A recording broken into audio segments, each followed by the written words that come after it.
ഞാൻ ശ്രീ പ്രകാശൻ മാസ്റ്ററിൽ നിന്ന് ചർച്ച ആരംഭിക്കാമെന്ന് വിചാരിക്കുകയാണ്. ശ്രീ പ്രകാശൻ മാസ്റ്റർ, ഇവിടെ ഈ മലയോര പ്രശ്നവുമായി ബന്ധപ്പെട്ട് ഒരു രാഷ്ട്രീയ ജാഥ, മലയോര സംരക്ഷണ ജാഥയാണ് പ്രതിപക്ഷ നേതാവ് നടത്തുന്നത്. ഇപ്പുറത്ത് സംസ്ഥാന സർക്കാർ അടിസ്ഥാനപരമായി 1972 കേന്ദ്ര നിയമത്തിൽ കൃത്യമായ ഭേദഗതി വരുത്തേണ്ടതുണ്ട്, നിരന്തരം അത് പറഞ്ഞുകൊണ്ടിരിക്കുന്നു. അതിൽ രണ്ടഭിപ്രായം കേരളത്തിനില്ല. അടിസ്ഥാനപരമായ പ്രശ്നം ആ നിയമത്തിൽ വരുത്തേണ്ട ഭേദഗതിയാണ്. ഇത് രണ്ട് കാര്യങ്ങളാണ്.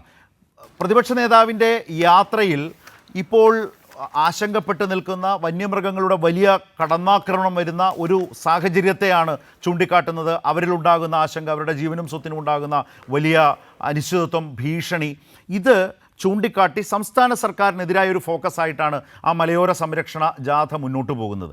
ഇതിനിടയിലാണ് ഞാൻ തുടക്കത്തിൽ സൂചിപ്പിച്ചതുപോലെ കുറേ കാലങ്ങൾക്ക് ശേഷം വയനാട് MP മണ്ഡലത്തിൽ എത്തിയത്. ഇന്ന് അവരവിടെ സംസാരിച്ചതിൽ പറഞ്ഞ വളരെ വ്യക്തമായൊരു വാചകം, ആ നിയമത്തിലെ മാറ്റത്തിന് വേണ്ടിയാവില്ല താൻ നിൽക്കുന്നത്, പകരം ജനങ്ങളുടെ ആശങ്ക മാറണം, അവർക്ക് സുരക്ഷിതത്വം ഉറപ്പാക്കണം, കൂടുതൽ ഫണ്ടുകൾ ലഭിക്കണം, CSR ഫണ്ടുകളടക്കം കമ്പനികളുടെ ലാഭത്തിൻ്റെ പശ്ചാത്തലത്തിൽ ലഭിക്കുന്ന സാമൂഹ്യക്ഷേമ പ്രവർത്തനങ്ങൾക്കായി വിനിയോഗിക്കുന്ന കമ്പനികളുടെ CSR ഫണ്ടടക്കം ലഭിക്കുന്നതിന് വേണ്ടി, കേന്ദ്രത്തിൽ നിന്ന് കൂടുതൽ ഫണ്ടുകൾ ലഭിക്കുന്നതിന് വേണ്ടി, അതിൻ്റെ ഒരു പാർട്ട് മാത്രമാണ്. ആ നിലയ്ക്കായിരിക്കും MP എന്ന നിലയിൽ പാർലമെൻറ്റിൽ നിൽക്കുക. അതേസമയം ഈ നിയമത്തിലെ മാറ്റത്തിന് വേണ്ടി, ഇന്ദിരാഗാന്ധി കൊണ്ടുവന്ന ആ നിയമത്തിലെ മാറ്റത്തിന് വേണ്ടി ഒരു നിലപാടെടുക്കില്ല എന്ന് ഒരു സംശയവുമില്ലാതെ അവർ പറഞ്ഞു വെച്ചു. പ്രതിപക്ഷ നേതാവിന് എങ്ങനെയാണ് ഈ യാത്രയിലൂടെ ജനങ്ങളോട് നിലപാട് വിശദീകരിക്കാനാവുക? താങ്കൾക്ക് എന്താണ് അഭിപ്രായം?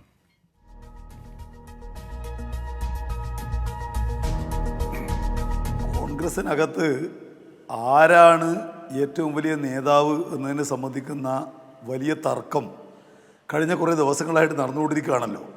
ആര് ഭാവി മുഖ്യമന്ത്രിയാവണം എന്നതിനെ സംബന്ധിച്ചിടത്തോളമുള്ള ചർച്ച യഥാർത്ഥത്തിൽ അതിൻ്റെ ഒരു ബഹിർസ്ഫുരണമാണ്.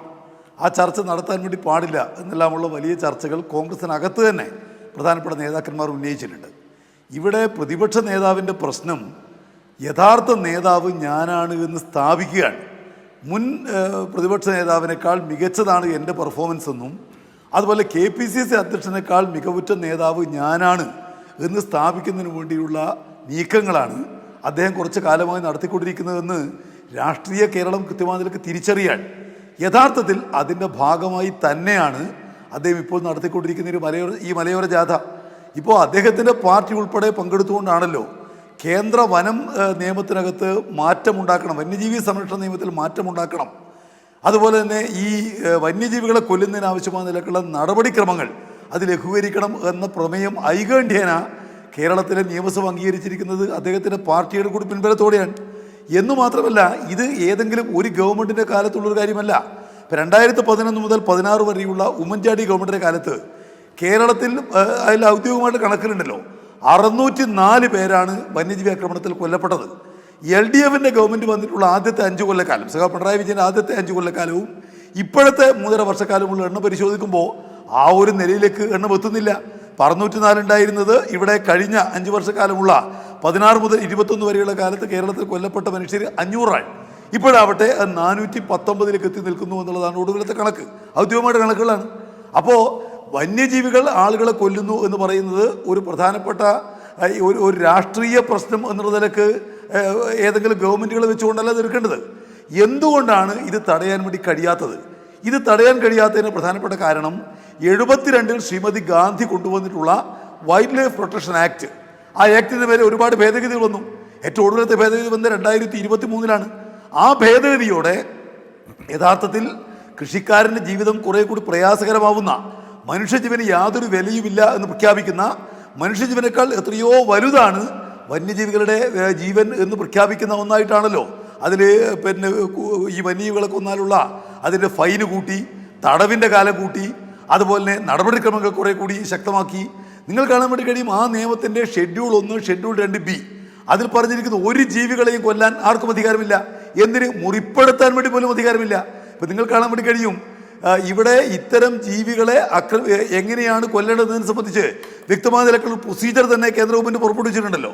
ആ പ്രൊസീജിയർ അനുസരിച്ച് ആർക്കാണ് 30/1/23 ആ പ്രൊസീജിയർ. ഒരു കടുവയെ കൊല്ലണമെങ്കിൽ എന്താണ് പ്രൊസീജിയർ നിശ്ചയിച്ച് കേന്ദ്ര ഗവൺമെൻറ്റാണ്. അതിൽ പറയുന്നു ആദ്യം 6 അംഗ സമിതി രൂപീകരിക്കണം, പിന്നീട് ക്യാമറ വെച്ച് പരിശോധിക്കണം, പരിക്കിൻ്റെ ആർക്കെങ്കിലും പരിക്കേറ്റെങ്കിൽ പരിക്കിൻ്റെ വിശദാംശം എങ്ങനെ ഉണ്ടായി എന്നുള്ളത് വിലയിരുത്തണം. ഇത് ഉറപ്പായി കഴിഞ്ഞാൽ ഓട്ടോമാറ്റിക് വാതിലുള്ള കെടി വെക്കണം. ഇതിനെതിരെ ക്യാമറ ട്രാപ്പ് സ്ഥാപിക്കണം. വന്യമൃഗത്തിൻ്റെ ചലനം മനസ്സിലാക്കണം. അതിനു വേണ്ടിയിട്ട് പ്രഷർ ഇംപ്രഷൻ പാഡ് അത് സ്ഥാപിക്കണം. 144 പ്രഖ്യാപിക്കണം ആ സ്ഥലത്ത്. തുടർച്ചയായിട്ട് കെടി പരാജയപ്പെട്ടാൽ മാത്രമേ മയക്കുവടി വെക്കാൻ അധികാരമുള്ളൂ. അത് മയക്കുവടിയാണ്. മയക്കുവടി വെച്ച് കിട്ടുന്ന ജീവിക്ക് ആരോഗ്യമുണ്ടെങ്കിൽ അതിനെ വനത്തിലേക്ക് തിരിച്ചുവിടാം, അല്ലെങ്കിൽ മൃഗാശുപത്രിയിൽ കൊണ്ടുപോകണം. സ്ഥിരമായിട്ട് മനുഷ്യന്റെ മരണത്തിന് കാരണമാകുന്ന കടുവയെ കൊല്ലണമെങ്കിൽ വളരെ വ്യക്തമായിട്ടുള്ള വ്യവസ്ഥയാണല്ലോ നിയമത്തിനകത്തുള്ളത്. വ്യവസ്ഥ ഇപ്പോൾ അതിലെ പ്രൊവിസോ ഞാൻ വായിക്കാം. ആ പ്രൊവിസോ എന്ന് പറയുന്നത് ഒരു കാരണവശാലും ഇത്തരം ഒരു ജീവിയെ നേരിട്ട് കൊല്ലാൻ വേണ്ടി കഴിയില്ല എന്നുള്ളതാണ്. ആ ജീവി ഒരു കാരണവശാലും അതിനെ അവിടെ നിന്ന് ശാന്തനാക്കാനോ അല്ലെങ്കിൽ അതിനെ മറ്റൊരു സ്ഥലത്തേക്ക് മാറ്റാനോ അതുപോലെ തന്നെ അവിടെ നിന്ന് അതിനെ പറഞ്ഞേക്കാനോ ഒരു കാരണവശാലും സാധ്യമല്ല എന്ന് അവിടെയുള്ള ചീഫ് വൈൽഡ് ലൈഫ് വാർഡർ ബോധ്യപ്പെട്ടാൽ മാത്രമേ ഇതിനെ കൊല്ലാൻ ഉത്തരവിടാൻ വേണ്ടി പറ്റൂ.